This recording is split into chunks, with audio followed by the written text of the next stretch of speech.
pessoal, tudo bem? Vocês aí, estudantes da segunda série?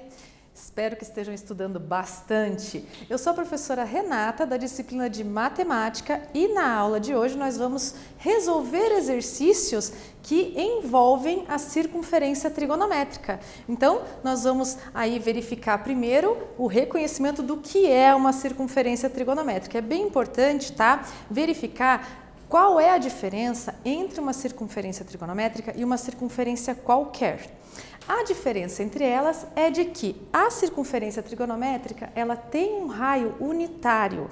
Esse raio unitário vem da palavra então tem uma unidade de distância do centro da circunferência até qualquer um dos pontos que está sobre a circunferência. Então aqui do zero até da origem do plano cartesiano até o 0 graus, eu tenho uma unidade de distância. Isso quer dizer que os pontos que estão à direita são positivos e os pontos que estão à esquerda da origem são pontos negativos. Também acontece a mesma coisa para o eixo Y, que é o eixo vertical. Os pontos que estão acima são valores positivos e os que estão abaixo são negativos, mas é importante ressaltar que essa distância do centro até qualquer ponto da circunferência vale 1 e de que o centro dela coincide com a origem do plano cartesiano. E quero comentar também que a circunferência inteira tem um total de 360 graus em ângulo, que é aquela abertura, tá? Então o ângulo pode ser medido em graus ou em radianos. Quando se fala em graus, nossa circunferência completa tem 360 graus. Ok, isso coincide com qualquer outra circunferência, mas é na trigonométrica que nós encontramos as relações trigonométricas de seno, cosseno e tangente. Então nós vamos começar aqui com uma prática de uma figura que é um carrossel, aqui, uma roda gigante. Gente, eu super confundo carrossel, roda gigante e montanha-russa, tá? Mas a figura está bem clara de que é uma roda gigante. Então a figura aqui dessa questão mostra a roda gigante que tem 12 cadeiras. Então os 360 graus são as 12 cadeiras. Então elas são equidistantes, quer dizer o quê? A distância entre todas elas, entre uma e outra, são iguais, tá?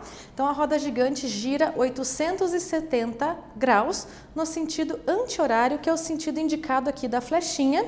E aonde temos essa flechinha aqui apontando para a primeira cadeirinha é a posição de início da onde ela vai girar, vai sair dali. Ali é o ponto 0.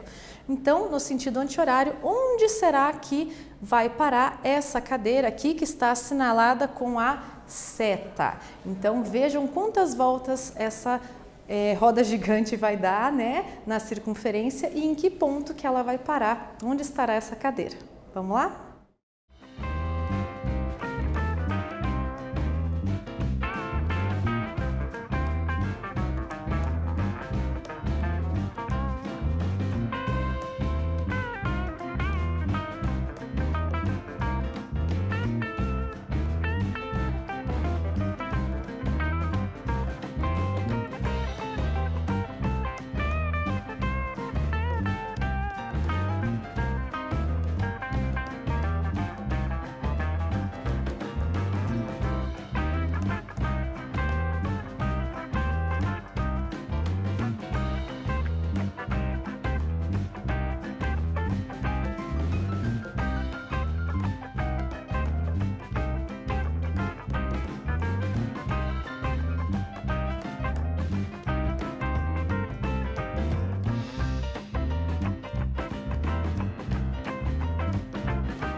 Vamos lá então, pessoal, lembrando qual é a posição inicial da cadeira, que é essa posição indicada com a flechinha aqui, ok? Então, quantas voltas essa cadeira vai dar quando anda 870 graus? 2 voltas inteiras, porque cada volta é 360 graus, então aqui 720 mais 150 graus. Os 150 graus vai pertencer, já entendemos, ao segundo quadrante, então vai passar para o lado esquerdo da nossa roda gigante. Aqui então eu tenho, o que eu fiz? Eu dividi. Como tem 12 cadeiras, né, nesse brinquedo, eu peguei o 360 e dividi por 12 para saber quantos graus tem entre uma cadeira e outra. Então eu cheguei à conclusão de que cada uma das partes mede 30 graus. Então, para chegar a 150, eu fiz 30, 60, 90, 120, lá e o 150. Então, aqui 30 graus, 60, 90, 120, 150. Eu fui somando de 30 em 30, tá? Então, quando eu somei de 30 em 30, ele andou 1, 2, 3, 4, 5 posições, mesmo porque 5 vezes 30 é os 150 graus. Então, como resposta desse exercício, é a cadeira no final das voltas, das 2 voltas mais os 150 graus, essa cadeira estará na 5ª posição à frente daquela inicial, ok? Então, aqui nós vimos já, né, comentei, mas eu quero falar um pouquinho mais, de que os ângulos podem ser medidos tanto em graus como em radianos. Quando a gente fala em graus, a circunferência toda tem 360 graus. Então, quer dizer que 1 grau é uma partezinha da circunferência dividida em 360 graus. Quando a gente fala em radianos, o radiano é uma medida do arco que tem a medida coincidindo com o raio dessa circunferência. Então, se eu pegar um comprimento de arco que meça π, esse π no comprimento da circunferência é exatamente o raio dessa circunferência. Então, nós podemos transformar, né, para não criar confusões, se você pegar um exercício em que o ângulo é dado para você em graus, você consegue transformar para radianos. E vice-versa. Como que a gente faz isso? Nós usamos de graus para radianos uma regra de 3 simples. Simples porque tem 2 grandezas, o grau e o radiano. Então, 180 graus equivale a π radianos, que é metade de uma volta toda da circunferência.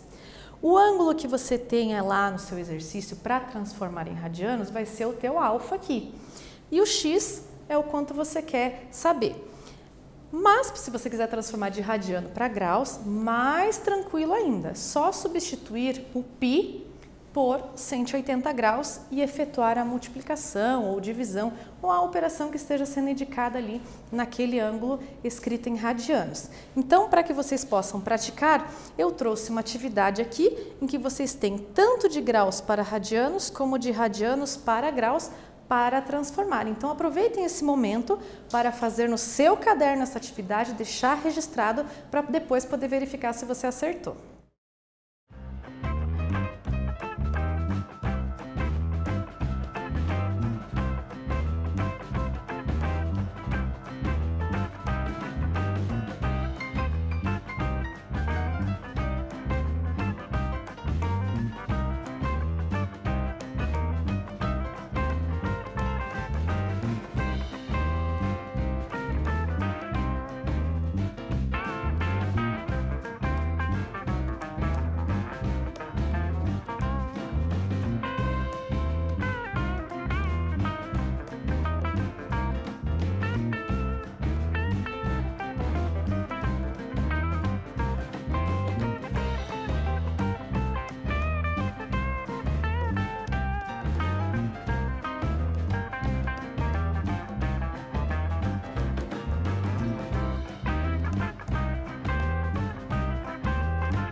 Vamos lá então, turma? Veja, nós vamos resolver primeiro de graus para radianos. Eu deixei toda a resolução aqui para vocês no passo a passo, para que vocês não se confundam aí na hora de verificar. Então, 120 graus em radianos. Como eu disse, a primeira linha é a informação que a gente já conhece.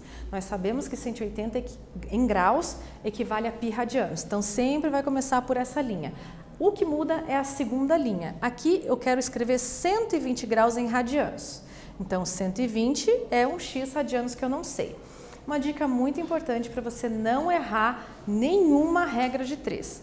As grandezas, elas têm que estar iguais, têm que estar na mesma coluna. Então, se na primeira coluna eu coloquei graus e na segunda radianos, você não pode na segunda linha trocar essas informações, tá? Então, o grau sempre vai estar abaixo do grau e o radiano abaixo do radiano. Isso sempre, para todos os exercícios que vocês forem fazer que envolvam regra de 3. Nesse caso, a gente multiplica cruzado, então 180x, 120π. O 180 que está dividindo, eu passo aqui, está multiplicando pelo x, eu vou passar dividindo. Notem que o π continua lá, porque agora você vai ter o ângulo em radianos, você não vai mais ter o grau, tá?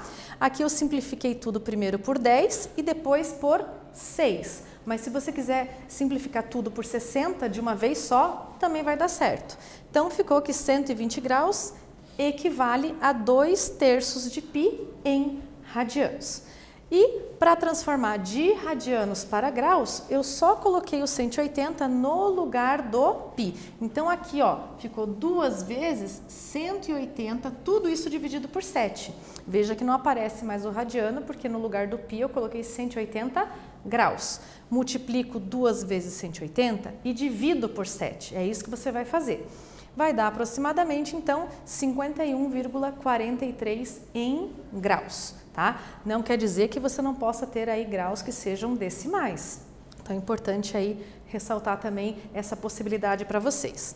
Então, aqui no exercício C234, já é um ângulo maior, né? Esse 234 é um ângulo que está no terceiro quadrante, porque é um ângulo que está entre 180 e 270 graus.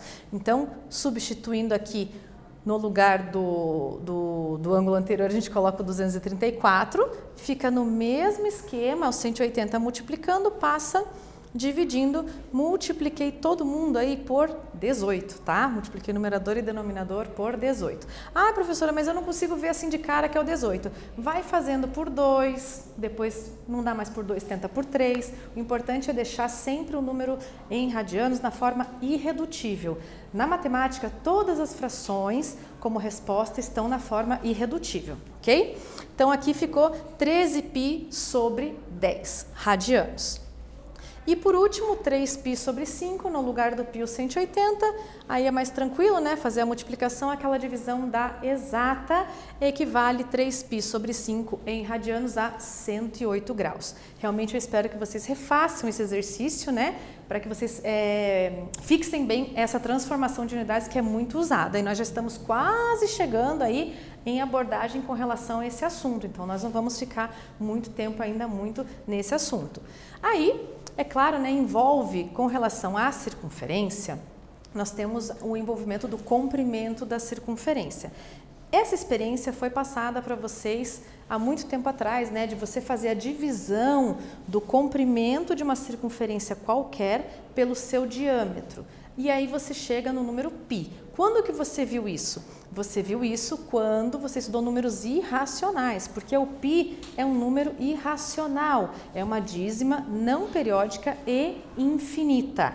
Então, ele é igual ao comprimento da circunferência dividido pelo seu diâmetro. Tá aqui, o diâmetro, para que você não se esqueça, eu vou falar e fica aqui no material para vocês também, é igual a 2 vezes o raio da circunferência, tá? Então, divide a circunferência exatamente em duas semicircunferências congruentes. E aí, se eu sei que π é igual ao comprimento dividido pelo diâmetro, eu consigo calcular, então, o comprimento da circunferência isolando o comprimento. O diâmetro está aqui dividindo, eu vou passar multiplicando. Então, o comprimento vai ser o quê? O π vezes o diâmetro. Então, quer dizer que o comprimento é igual a π vezes 2 vezes r. Então, para ficar mais fácil de lembrar, o comprimento de uma circunferência inteira é 2πr. Então, quando eu tiver 360 graus, eu tenho o comprimento valendo 2πr, que é uma distância, ok? Não é ângulo, é uma distância. Então, para que vocês possam aplicar esse conceito, eu trouxe mais uma atividade para a prática. Então, é uma questão adaptada de um vestibular. Um ciclista, de uma prova de resistência deve percorrer 500 quilômetros em torno de uma pista circular de raio 200 metros.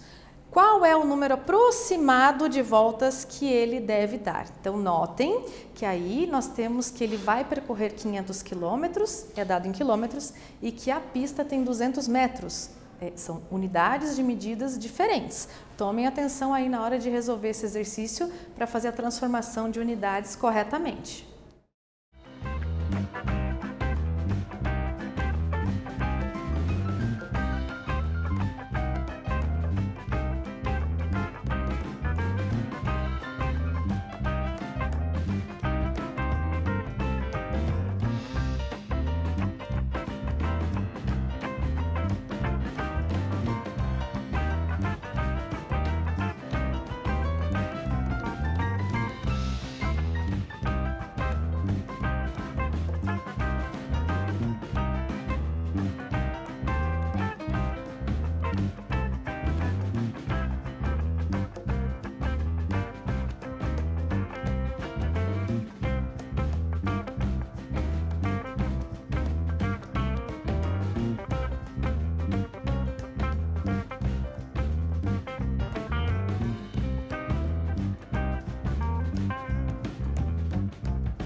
Vamos lá então, pessoal, para a resolução dessa questão, nós temos sempre, eu deixo essa dica de primeiro anotar os dados do exercício. Então, eu tenho o raio da circunferência, que é 200 metros, eu tenho o comprimento, que é 2πr, ou π vezes 2 vezes o r, que é o diâmetro, e eu vou substituir no comprimento, π vezes 2 vezes r. Importante, aqui nós substituímos o π por 3,14 porque se trata de um comprimento, não é ângulo. Faz uma estrelinha e anota isso no seu caderno. 2 continua 2 e o R que é 200. Quando eu efetuar toda essa multiplicação, eu chego de que uma volta só dessa pista lá, quando ele der, ele vai andar 1.256 metros. É essa esse comprimento da circunferência da ciclovia lá está em metros. Então, o que eu fiz?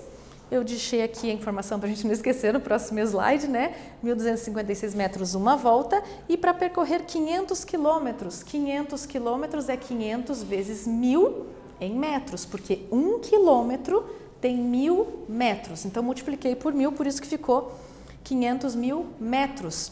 E aí sim eu posso dividir o 500.000 metros por 1.256, que vai dar aproximadamente 398,09. Podemos dizer aí que ele vai dar 400 voltas nessa pista, né? Vai cansar aí, esse atleta vai treinar bastante. Então essa é a resposta do nosso exercício. O que nós vimos na aula de hoje? Nós resolvemos alguns problemas, alguns exercícios, situações de vestibular, situações problema, que envolvem circunferência trigonométrica com mudança de unidade de medidas de ângulos, comprimento de circunferência, né, e ângulos na circunferência trigonométrica. Então, continuem estudando, nós nos vemos na próxima aula.